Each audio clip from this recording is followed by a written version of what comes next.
Welcome back to another short video. చాలా రోజులకి వచ్చాను కదా, త్వరగా అయితే చెప్పేస్తాను. ఇది వందే భారత్ ఎక్స్ప్రెస్ అండి. చాలా మందికి తెలిసింది, తెలియని వాళ్ళకైతే చెప్తున్నాను. లోపల వ్యూ అయితే ఇట్లా ఉంటుందండి. సో సీట్స్ అయితే ఇట్లా ఉంటుంది. కింద మొత్తం ఇక్కడ సైడ్స్ మొత్తం లైట్స్ ఉంటాయి అండ్ స్వైప్ చేసే మిషన్ ఉంటుంది. ఇప్పుడు నేను చూపిస్తున్నాను కదా, అట్లాగా అది స్వైప్ చేసుకోవచ్చు. వర్షం పడితే మనము ఏం లోపలికి అయితే ఏం రాదు, ఏసీది కదా. సో ఇక్కడ ఆర్గనైజర్ ఉంది, మనం లెగ్స్ పెట్టుకోవడానికి ఉంది అండ్ పైన మనము అది ఓపెన్ చేస్తే అండ్ మనం ఏమైనా పెట్టుకుని తినడానికి అయితే ఉంటుంది. సో చాలా అంటే చాలా బాగా ఇచ్చాడు, నాకు బాగా అయితే నచ్చింది. సో నార్మల్ కోచ్లో ఏంటంటే నార్మల్ ట్రైన్ 6 hours వెళ్ళేది, ఇది 4 hours వెళ్తుంది 130 స్పీడ్లో. సో అందుకే ఇది ఎక్కుతారు చాలా మంది. అక్కడ స్క్రోల్ అవుతుంది, స్పీడ్ చూపిస్తారు.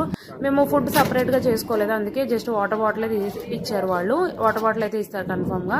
ఇక్కడ ఎమర్జెన్సీ ఎగ్జిట్ ఉంది, సీసీ కెమెరాస్ ఉన్నాయి అండ్ మన డోర్స్ దగ్గర మనకి గ్రీన్ బటన్ నొక్కితే మనకి డోర్ అయితే ఓపెన్ అవుతుంది ఆటోమేటికల్లీ. Bye guys.